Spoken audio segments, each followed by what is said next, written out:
함께 하신 하나님의 말씀은 역대하 5장 1절부터 5절입니다. 솔로몬은 나이 20살에 왕위에 올랐습니다. 24살에 이르러서 성전을 건축하기 시작했습니다. 자, 그 안에 있었던 영적인 일은 기브온 산당에 올라가 1000번제를 한 번에 드리면서 하나님께 제사를 드리며 지혜를 구했습니다. 하나님께서 솔로몬이 그 말을 마침에 그 말씀이 주의 마음에 합한지라라고 솔로몬이 드렸던 그 기도를 참으로 기뻐하셨습니다. 솔로몬이 구한 지혜 플러스 부귀와 명예와 또 이 존경을 받을 수 있는 놀라운 축복을 솔로몬에게 허락해 주셨습니다. 솔로몬은 성전을 건축하는데 7년, 그 이후로 왕궁을 건설하는데 13년을 썼습니다. 예루살렘에서 40년 동안 집권을 했는데 반절을 성전과 궁궐을 짓는데 시간을 썼습니다. 솔로몬의 인생 중에서 가장 황금기라고 할 수 있는 시간은 7년 동안 성전을 건축하던 그때가 솔로몬의 인생의 황금기였습니다. 참으로 하나님과 깊은 영적인 교제가 있었고 그 마음이 너무나 예쁘고 또 하나님 보시기에 너무나 아름다웠습니다. 그것을 엿볼 수 있는 구절이 오늘 1절 말씀입니다. 자, 1절 한번 보겠습니다. 다 같이 읽읍시다. 시작. 솔로몬이 여호와의 전을 위하여 만드는 모든 일을 마친지라. 이에 솔로몬이 그의 아버지 다윗이 드린 은과 금과 모든 기구를 가져다가 하나님의 정 곳간에 두었더라. 아멘. 자, 솔로몬이 왕위에 오른 지 4년, 성을 건축하는 지 7년, 그러니까 약 10년에서 11년 동안에는 그의 마음이 온전히 하나님께 향하고 정직하고 겸손하고 하나님을 기쁘게 드리려는 마음이 참으로 강했던 시기인 것을 알 수 있습니다. 자, 다윗이 드렸던 금을 한번 살펴보겠습니다. 우리가 앞에 역대상에서 읽었습니다. 22장 14절에 다윗이 하나님께 드린 금이 10만 달란트, 은이 100만 달란트입니다. 한 달란트는 9,000돈이라고 말씀드렸습니다. 금 한 돈이 60만 원으로 계산하면 한 달란트는 55억이 됩니다. 10만 달란트를 하나님께 드렸으니까 55억에다가 10만을 곱하면 550조가 됩니다. 금을 550조, 지금 현대의 가치로 계산했을 때입니다. 금을 550조, 은을 100만 달란트를 드렸으니까 55조, 두 개를 합치면 약 610조 정도 됩니다. 거기다가 다윗이 하나님께 사적으로 드린 금이 있었다고 그랬죠. 그 사적으로 드렸다는 말은 역대상 29장 4절에 나와 있습니다. 사적으로 드린 금인데 어떻게 표현되느냐? 오빌의 금 3,000 달란트라고 그랬습니다. 자, 근데 금은 금인데 왜 오빌의 금이라는 단어를 성경에 썼는가?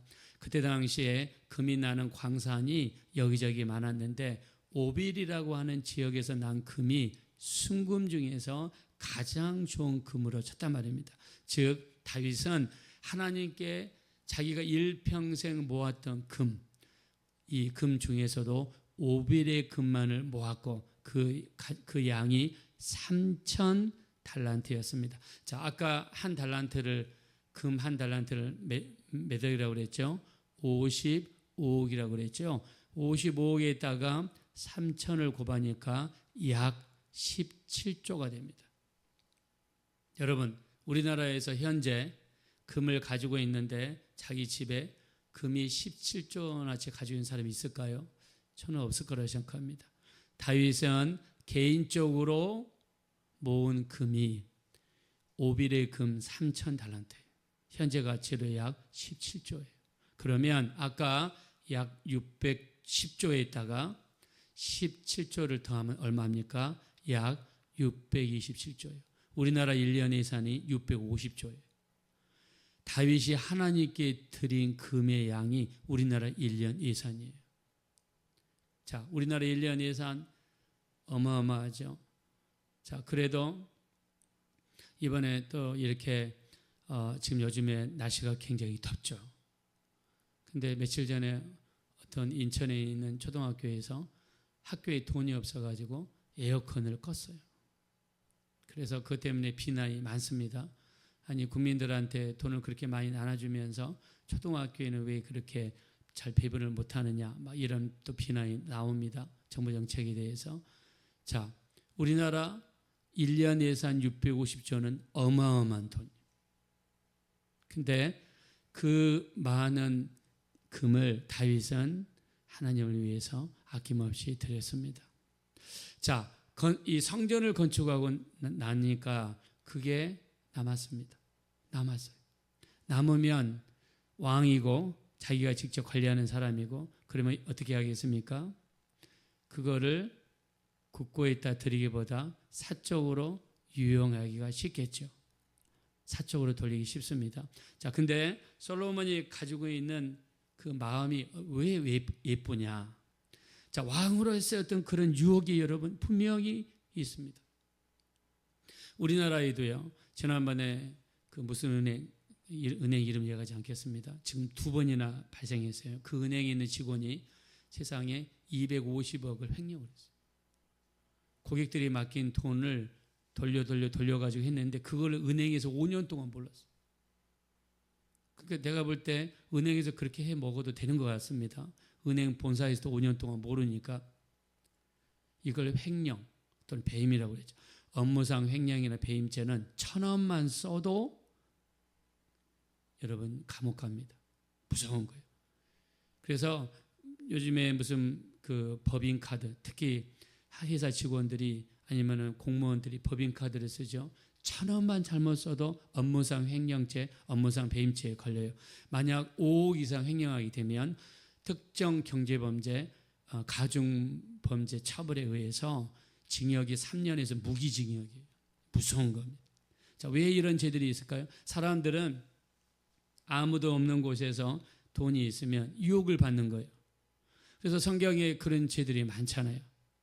우리 엘리사의 이 종이었던 이 게하시는요, 그 나만 장군에게 찾아가가지고 은 2달란트하고 옷 2벌을 몰래 받아내잖아요. 그리고 그걸 가져와서 집에다 숨깁니다. 나중에 발견되어서 나만 장군에게 떠났던 이 나병이 게하시에게 전달되고 말았습니다. 사도행전 5장에도 아나니아와 삽비라도 자기들이 가지고 있는 밭이 있었습니다. 은혜를 많이 받았어요. 당시에 초대교회 분위기가 뭐냐면 자기 집에 있는 걸 그냥 갖다 바치는 거예요. 약속했다 그러면 그대로 바쳐야 되는 거예요. 근데 밭을 팔았습니다. 생각보다 돈이 많이 나왔어요. 돈 얼마를 숨기고 나머지를 하나님께 바쳤단 말입니다. 그 죄로 인해서 3시간 간격으로 2 부부가 죽어버리고 말았어요. 사람들은 물질을 보면 유혹을 받게 돼 있죠. 자, 다시 한번 우리 이 1절 뒷부분에 한번 보겠습니다. 1절 뒷부분. 그의 아버지 다윗이 드린 은과 금과 모든 기구를 가져다가 하나님의 전 곳간에 두었더라. 어디다 두었습니까? 하나님의 전에다 두었어요. 자기의 주머니에 찬 게 아니라 하나님의 전에다가 드렸어요. 정말 이건 너무 대단한 거예요. 지금 이 정권을 가지고 있는 왕이고 자기가 무슨 일을 하든지 어느 누구도 터치하지 않고 간섭받지 않는 그런 자리입니다. 근데 하나님의 것을 거룩하게 구별해서 하나님께 드린 거예요. 그러면 누구 눈을 정말 크게 의식했다는 겁니까? 사람의 눈보다는 하나님의 눈을 더 의식하고 하나님을 더 두려워했다는 증거입니다. 우리도 일평생 사람들이 나를 어떻게 보는가가 중요한 게 아니라 하나님 앞에 내 모습은 어떤가. 그래서 우리가 이거를 라틴어로 코람 데오라고 합니다. 코람이란 말은 앞에서, 데오란 말은 하나님. 우리는 늘 하나님 앞에서 하나님을 의식하며 하나님의 눈을 바라보며 살아갈 수 있는 우리가 되어야 될 줄로 믿습니다. 자, 성전이 건축이 됐습니다. 성전이 건축이 된 다음에 솔로몬의 가장 큰 관심사, 걱정은 무엇일까요? 바로 법궤를 옮기는 겁니다. 자, 아버지 다윗은요, 법궤를 예루살렘에 옮겼죠. 오베데돔의 집에서 오베드돔이 아니라 아비나답의 집에서 법궤를 옮기다가 앞에는 아효가 끌고 가고 뒤에는 우사가 밀고 갔죠. 소가 갑자기 뛰는 바람에 그 법궤를 붙잡는 순간에 우사가 그 자리에서 죽어버리고 말았습니다. 두려움을 느꼈던 다윗은 법궤를 버리고 예루살렘으로 돌아갔습니다. 오베데돔은 이 법궤를 자기 집에 가져다가 3개월 동안 아침과 저녁으로 상번제를 드리면서 최고로 모셨습니다. 자, 3개월 동안 모셨던 법궤를 통해서 오베데돔의 집이 복을 받게 되죠. 이 소문이 다윗에게까지 퍼지게 됩니다. 다윗이 왜 나는 안 되고 오베데돔은 되는가 연구를 해보니까 그 이유가 뭡니까? 법궤는 수레에 끌어서는 안 되고 어떻게 됩니까? 어깨에다가 매야 된다는 것을 알게 되었고, 법궤를 또 옮길 수 있는 사람은 누가 옮깁니까? 고앗 자손 계통의 제사장들 많이 옮길 수 있다는 것을 깨닫게 되었습니다. 자, 우리가 성경을 읽을 때 반드시 외웠으면 좋은 이야기가 있습니다. 레위 자손들, 아들들이 세 사람입니다. 게르손, 고앗, 무라리, 네 번째가 요게벳입니다. 요게벳은 모세의 어머니가 되기도 하고 할머니가 되기도 하죠. 왜냐하면 아버지가 고모아랑 결혼했기 때문에 어머니가 되기도 하고 할머니가 되기도 합니다. 게르손, 고앗, 무라리, 게르손, 고앗, 무라리. 이 세 자손들은 무슨 일을 하냐면, 게르손은요 성막을 옮길 때 가장 먼저 이 덮개를 걷어내고 그 다음에 천을 돌돌돌 말아가지고 천을 정리하는 일을 합니다. 자, 그러면 뭐가 드러나겠습니까? 그 안에 촛대라든가 금양단이라든가 떡상이라든가 법궤라든가 또는 물두멍이라든가 번제단이라든가 이런 성물들이 드러나죠. 그러면 그거를 고앗 자손이 옮기게 되어 있습니다. 고앗 자손은 법궤를 옮기는데 제사장들이 들어가서 그 법궤를 덮습니다. 아무도 못 보게. 그리고 고앗 자손이 들어가서 밑에다가 채를 집어넣고 어깨에다 메고 옮깁니다. 자, 마지막 무라리 자손들은요, 그러면 이제 기둥만 남겠죠. 이렇게 큰 이런 물건들만 기둥 같은 것만 남겠죠. 그거를 무라리 자손들이 옮겼습니다. 그래서 레위 자손 중에서 고앗 자손이 반드시 이 법궤를 옮겨야 됩니다. 자, 그래서 이 솔로몬이 어떤 일을 합니까? 자, 2절 한번 가보겠습니다. 2절 다 같이 한번 읽읍시다. 시작. 이에 솔로몬이 여호와의 언약궤를 다윗성 곧 시온에서부터 메어 올리고자 하여 이스라엘 장로들과 모든 지파의 우두머리 곧 이스라엘 자손의 족장들을 다 예루살렘으로 소집하니. 아멘. 솔로몬은요 모든 레위 사람들, 그 다음에 제사장들, 그리고 우두머리 모든 지휘관들을 예루살렘으로 모았어요. 왜 그렇습니까? 법궤를 잘못 만지면 사람이 죽었거든요. 무서운 거죠. 우리가 법궤 이동 경로를 보면 광야 40년을 거쳐서 도착한 게 길갈입니다. 여기에 42번째 만에 도착하죠. 길갈에서 실로로, 실로에서 블레셋 땅 아스돗으로, 아스돗에서 가드로, 가드에서 에그론으로, 에그론에서 베세메스로, 베세메스에서 기랏 이아림에 있는 아비나답의 집으로, 아비나답의 집에서 다윗이 법궤를 옮기다가 우사가 죽습니다. 버리니까 오베데돔이 자기 집에 가서 3개월 동안 모셨습니다. 다시 다윗이 오베데돔의 집에서 예루살렘의 여호와의 장막으로 옮기고 여기서 33년 동안 있다가 솔로몬이 집권하고 4년이 더 지난 다음에 드디어 법궤가 성전 안으로 들어가니까 솔로몬에게 가장 무서운 것은 법궤를 옮기는 것이고, 자칫 잘못하면 나라가 이제 시작이 됐는데 사람이 죽을 수 있단 말입니다. 그래서 사람들을 총 부릅니다. 그리고 어떻게 하는가? 3절과 4절을 보겠습니다.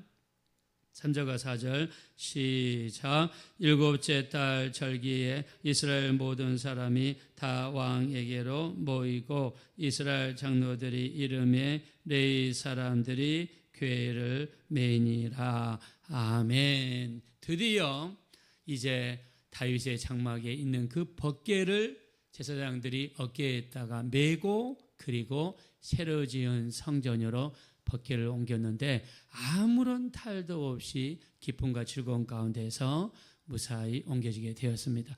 자, 솔로몬은요 아버지에게서 교훈을 얻은 겁니다.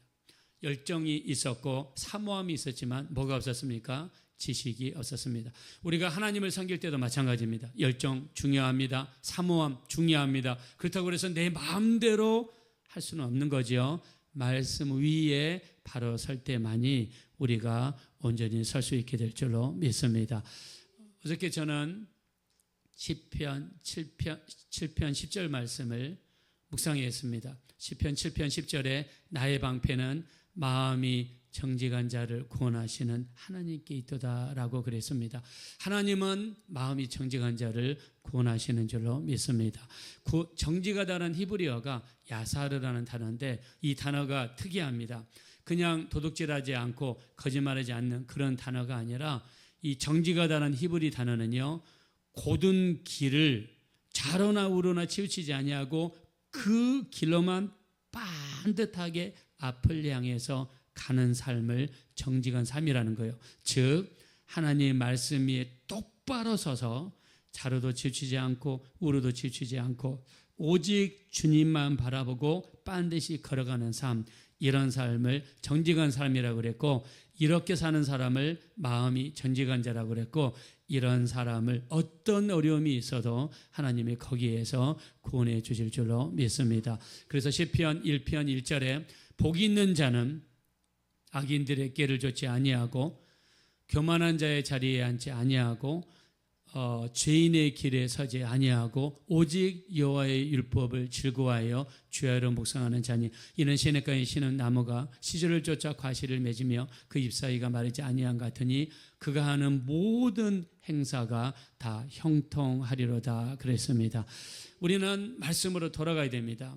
우리 고린도전서 10장 11절에 그들에게 일어난 이런 일은 우리에게 분보기가 되고 말세를 만난 우리를 깨우치기 위하여 기록되었다고 했습니다. 다윗에게 일어난 이런 일은 우리에게 분보기가 되고 말세를 만난 우리를 깨우치기 위하여 기록이 되었습니다. 그러므로 복 있는 사람은 하나님 말씀을 즐거워하여 주야로 묵상하는 자입니다. 성경에는 어떤 길이 축복의 길이고 어떤 길이 하나님의 싫어하는 길인가를 분명하게 말씀하고 있습니다. 이 말씀을 마음에 담으셔서 악인의 길을 쫓지 마시고 죄인의 길에 서지 마시고 오만한 자의 자리에 앉지 마시고 하나님의 말씀을 즐거워하여 주야로 묵상하셔서 복이 있는 자 어떤 일을 하시든 형통한 자가 되어지시기를 예수님의 이름으로 축원합니다. 이 시간 기도하실 때 우리 일평생 하나님 말씀에 굳게 서서 좌로나 우로나 치우치지 않고 과거에 일어난 이런 일은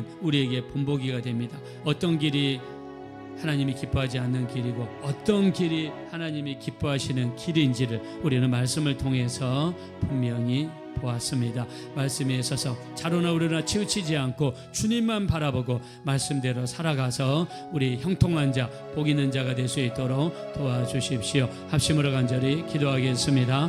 거라시고 자비로우신 하나님 진심으로 감사합니다.